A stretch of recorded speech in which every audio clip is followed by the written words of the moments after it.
Bonjour à toutes et à tous, je suis Adrienne Akamba Bancelan, la fondatrice Les Cris du Cœur d'Adrienne. J'ai lancé le projet d'envergure en pleine émergence depuis l'année dernière pour le développement architectural des infrastructures scolaires.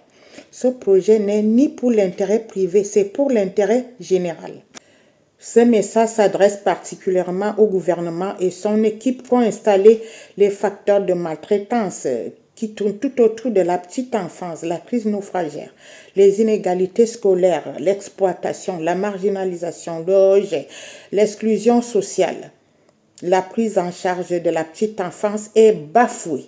Il y a aussi les marchés illégaux qui sont installés au sein des écoles publiques et des lycées.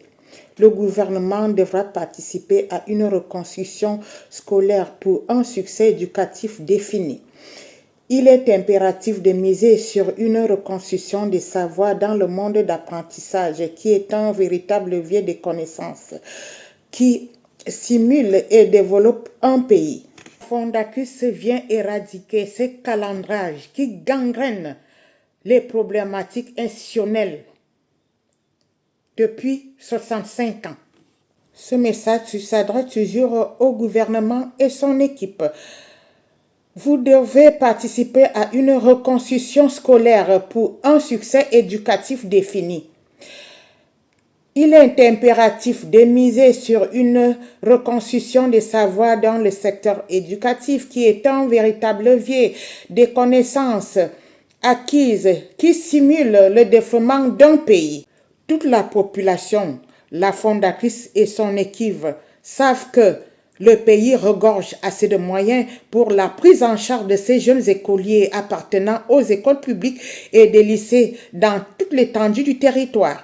Après 65 ans, on ne devrait plus voir les enfants assis à même sur le sol pour prendre des notes dans des salles de classe délabrées, fissurées, abandonnées, qui ressemblent aux cabanes vandalisées, mal vêtues, encore moins des cours exploités en plein air, en plein solaire, sous la pluie.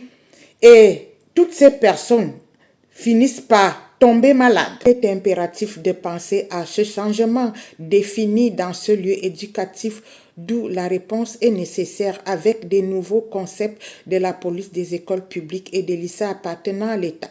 Cette dernière aura pour mission de contacter le mécanisme que constitue le domaine scolaire et le principe de l'inscription et autres, ne laissant pas le reste de commerces illicites qui se sont installés au sein des écoles publiques et des lycées, lesquels finissent par détruire la vie éducative de la vie des enfants dans une démocratie pour les valeurs de la République et rend davantage pauvres les malheureux enfants et les parents qui sont issus des ménages pauvres. Tous les enfants ont besoin d'un accompagnement sur une vitrine qui va développer une nation plus juste, qu'ils deviennent bâtisseurs de la nature de demain.